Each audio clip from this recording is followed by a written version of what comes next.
Panda. Panda. Panda, panda, panda, panda. Hey guys, this is Rajit Singh. I've got a bit of a cold, so don't mind the nasally tone of my voice. Hold on, wait, that's not a professional photo of me. That's better.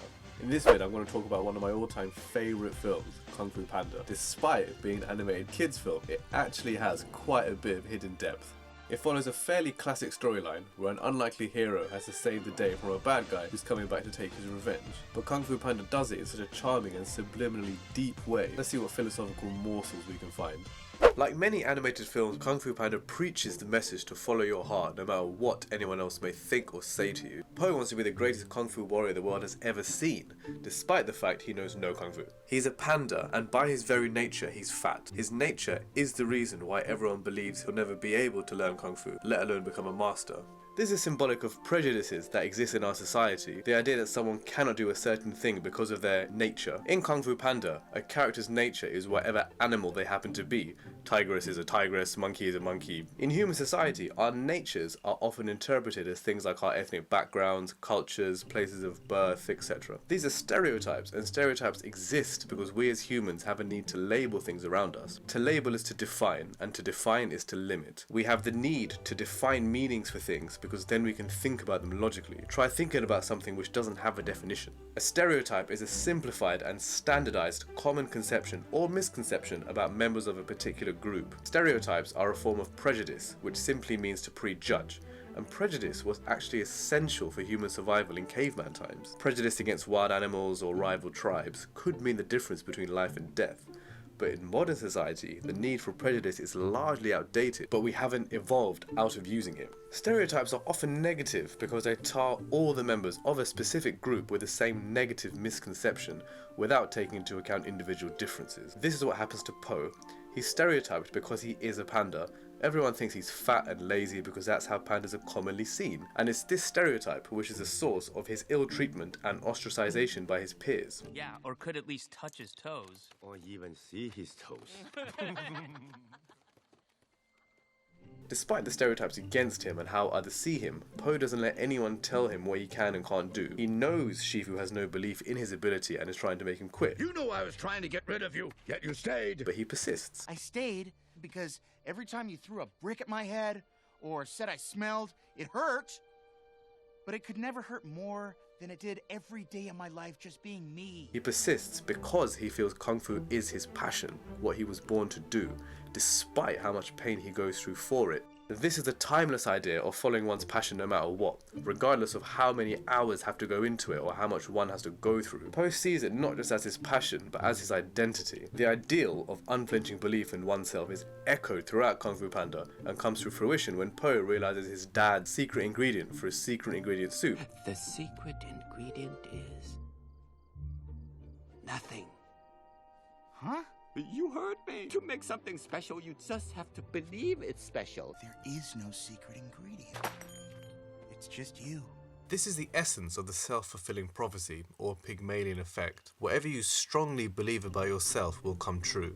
Within reason, of course. In 1963, a psychologist named Rosenthal gave a group of elementary school children an IQ test and found that this particular group of children all had very similar levels of academic attainment. He then split the class into two random groups. He told one group that they had achieved higher results than they actually had in the IQ test. He told the second group that they had gotten lower results than they actually got. The children were then given another IQ test at the end of the study. Rosenthal found that even though all children had similar levels of academic attainment, the academic bloomers did significantly better in the second IQ test than did the control group. The bloomers' attainment levels rose from the first test, whereas the control groups actually dropped. This was because the bloomers had the self-belief they were more intelligent than they actually were, and had an expectation placed on them by the teachers that they would do better in the test, along with being labelled more intelligent. The control group had the exact opposite. They thought they were less intelligent, and the expectation placed on them from their teachers that they would not do as well on the test. Due to the children simply believing in a certain outcome, coupled with the expectation placed on them and the labels given to them, it actually pushed towards that outcome occurring, despite their actual academic attainment level. Genuine belief in a particular outcome is more likely to make that outcome happen because your brain will work toward it and be aware of the things to do with it. This is what happens to Po. He strongly believes that he's meant to do Kung Fu, and eventually he becomes what he believes. Master. Master.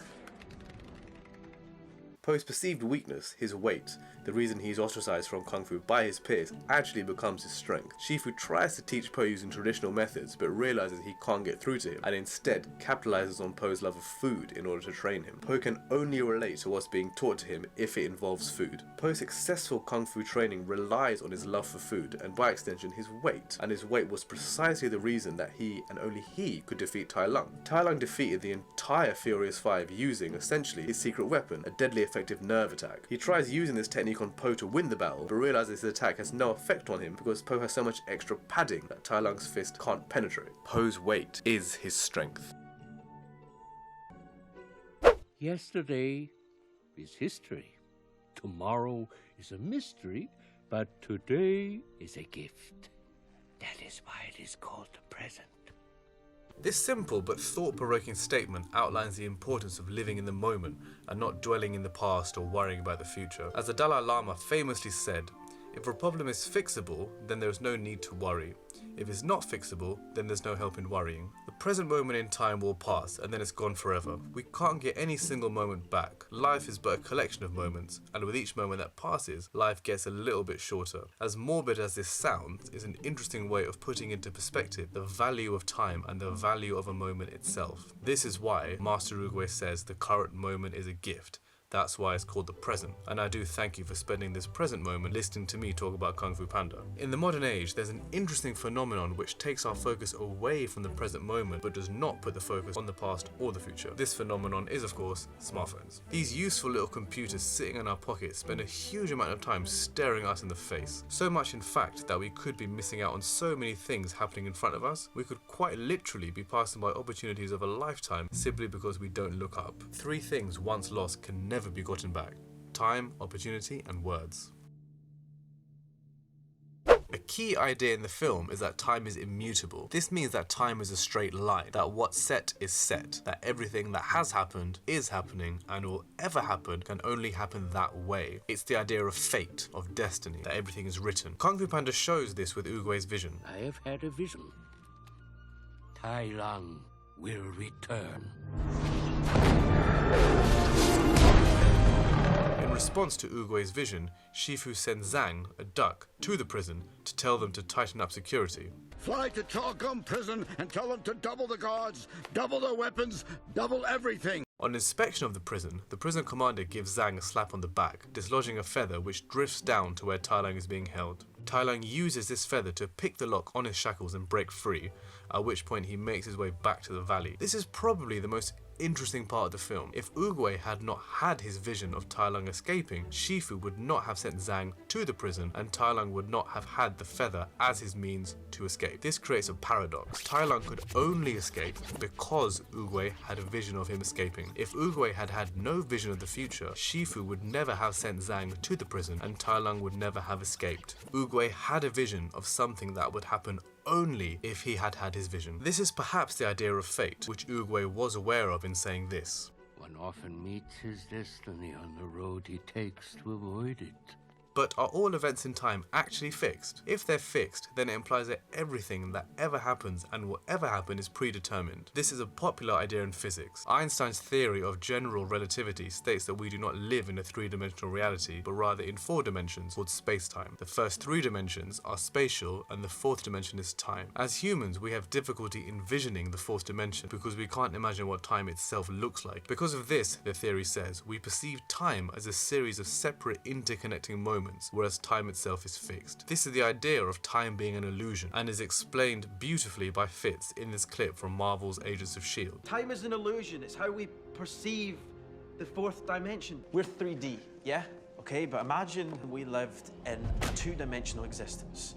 Flat, just like a piece of paper. We wouldn't be able to conceive of 3 dimensions, of a cube or anything that's not 2-dimensional. So we flat paper people would perceive this 3-dimensional cube as many separate two-dimensional moments as time passing, the point on the line, traveling through space and time.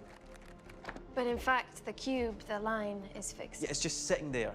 There's no future, there's no past, it just is. But if time is fixed, then what of free will? If whatever is going to happen anyway, then what freedom do we have to choose anything at all? These ideas can get mind-bogglingly paradoxical. Master Uruguay at least thinks we all have a destiny.